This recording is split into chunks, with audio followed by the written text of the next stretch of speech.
And our next theme is around assessment, and a few questions that are for the SQA. So I'm going to ask them one at a time to give you, that opportunity. The first one comes from Aisling Gallagher from Whitehill Secondary School. If a pupil has repeatedly been off self-isolating and has therefore, for example, missed a significant amount of one aspect of the course, is it permitted to give greater weight to the parts of the course they were in attendance for? For example, if a pupil missed a significant amount of teaching time for their National 5 English set text, but has performed solidly in the folio, CE, and RUAE, I'm not even going to kid on that I know what those mean, could more weight be given to those aspects of the course in consideration of awarding a grade? That's just a yes or no answer on that one, I'm assuming. I think Robert's going to take that one, yeah. I think I'm head for that one. So thanks for the question. I mean, in terms of kind of fairness and obviously reflecting on the discussion we've had around demonstrated attainment, I think it's important that provisional results are based on the assessment of the modified course, so the aspects of the course that remains.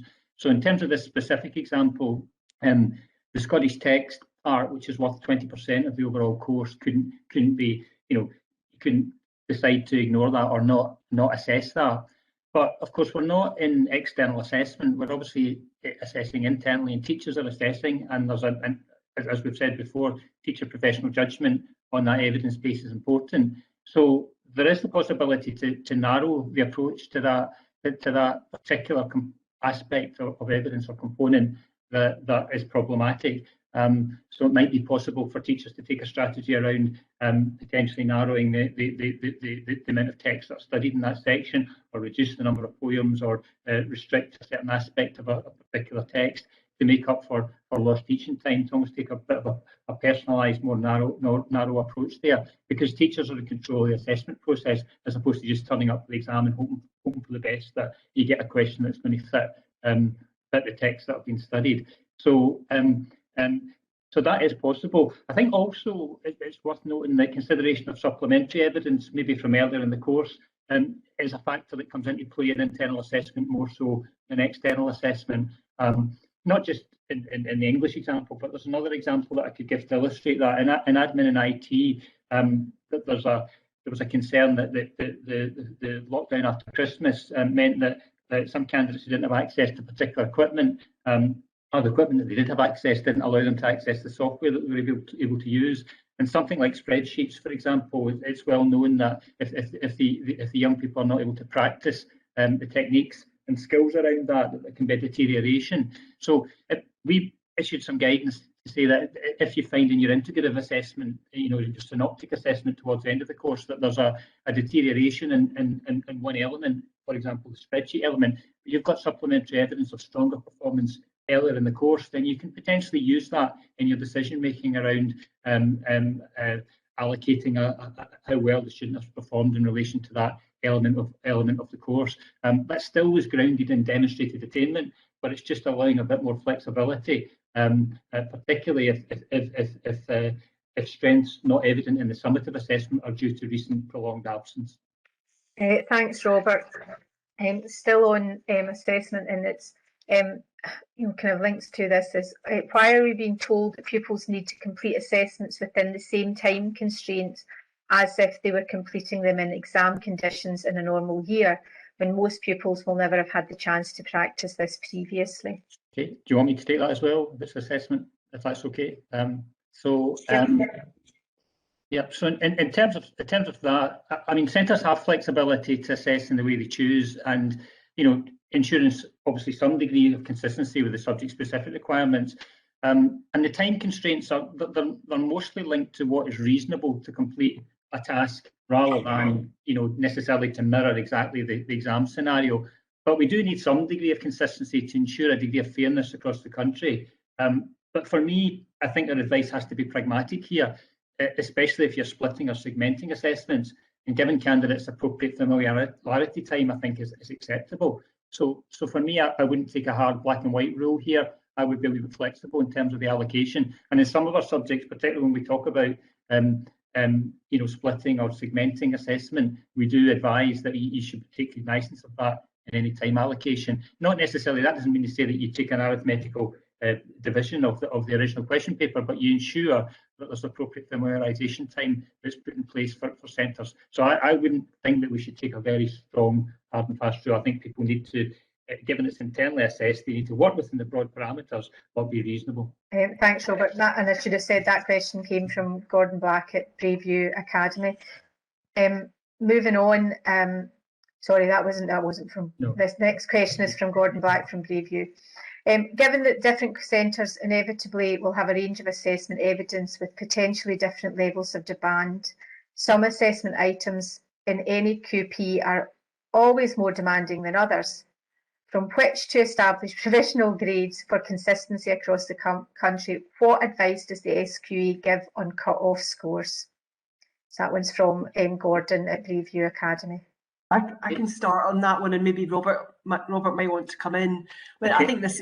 I think we understand the concern and the issue. I mean, it's not been possible to provide cut-off scores on the basis that the assessment materials that we're providing have not gone through the normal kind of grade boundaries kind of standardisation process. So that is difficult, and it becomes even more difficult when I think, as the questioner highlights, if you're splitting up assessment resources, and there'll be varying levels of demand in there.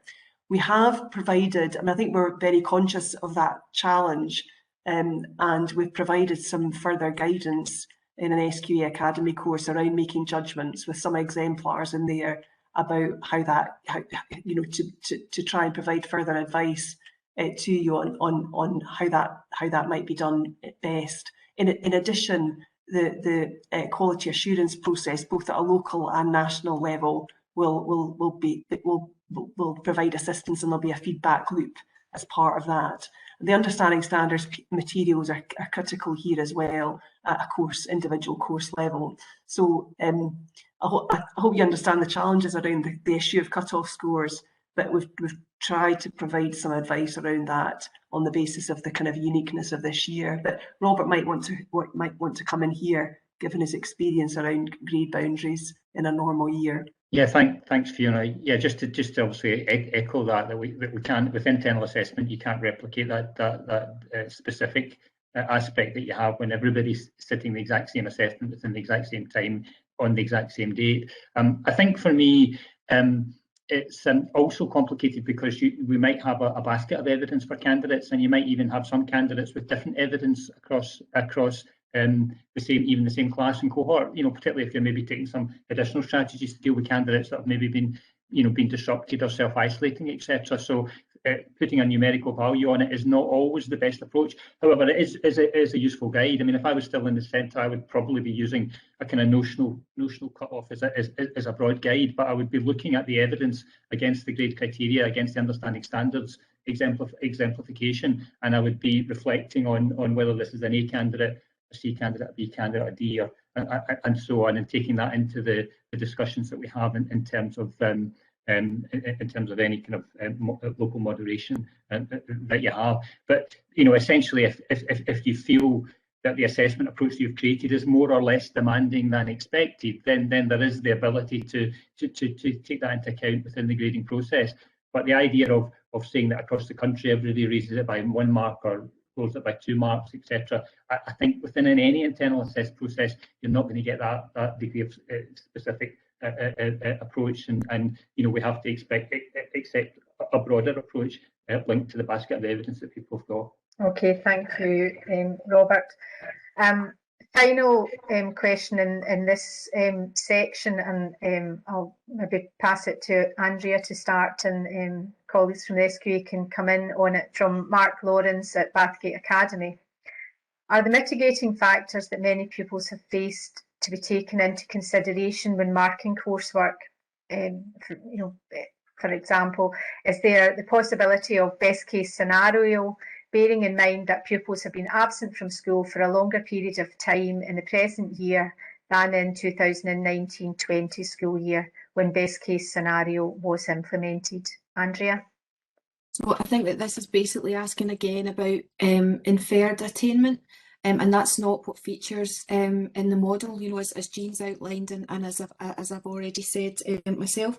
And, you know, just to reiterate, we support that principle, and we support it for a number of reasons, because we think that it gives I suppose, a kind of a firm base from which teachers can make their judgments. It puts teachers on a more solid footing from which to make judgments in the first place.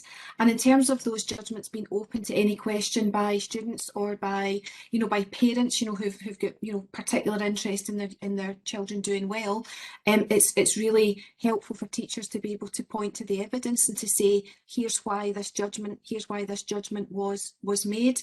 And I suppose the other thing is that the evidence is it's work that young people, it's the capture of work that young people have been doing, and that this process will have been ongoing throughout the year. It's like teachers will have been using assessment evidence throughout the year to try and coach young people, to get them to move on to to next steps in their learning and all of that.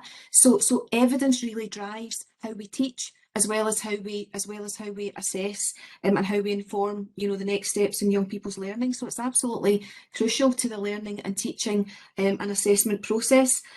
From a young people's perspective, young people, as you know, last year were very, very angry that, for many of them, the results that they had obtained as a consequence of teacher judgment were downgraded because of the application of an algorithm that basically said that because certain cohorts of young people were from particular postcodes and because of trends data, within those schools, then results had to be adjusted, and young people were very, very unhappy about that. So this is a way of preventing a repeat of that kind of scenario. And one of the things that we've said throughout the discussions is that young people's assessments do need to be based on evidence, and there has been a bit of discussion about department heads and head teachers looking back at the school's trends data to help inform their thinking about what the judgment should be for this year. And we've urged caution repeatedly around that, because while of course you do need to keep an eye on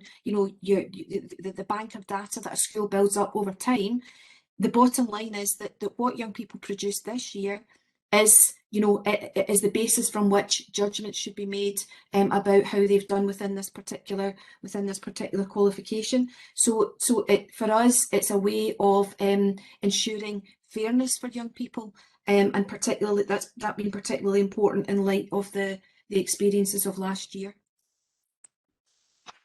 Susan, I can come in. I agree with what Andrea has said in relation to the centrality of demonstrated attainment in the model, and I think it's been a consistent message from both Andrea and Larry in all the discussions that we've had, and it's a prevailing feature of the qualification system. And the evidence rules, if you like. Evidence is key. And I think, as I've already said, we have been cognizant of issues in relation to disruption to learning, and therefore making adjustments to the evidence requirements and the assessment arrangements this year to keep that very much in mind. But that central principle of demonstrated attainment is very important. So I think absolutely, I think that's key. In relation to data, I think that was one of the many things that was debated and discussed at the NQ groups. I mean, I think evidence is key, but data can help you ask questions or look at or look again, or consider the local quality assurance that you undertake. So I think data can inform or can help you ask questions, but absolutely it's the evidence which should lead to the judgments, the professional judgments that you're making this year. That's central, and indeed it's central to in a normal year. It's central still to the approach around exceptional circumstances service. That is based still on demonstrated attainment, and so that feels quite central to the model that we've developed together. Thanks.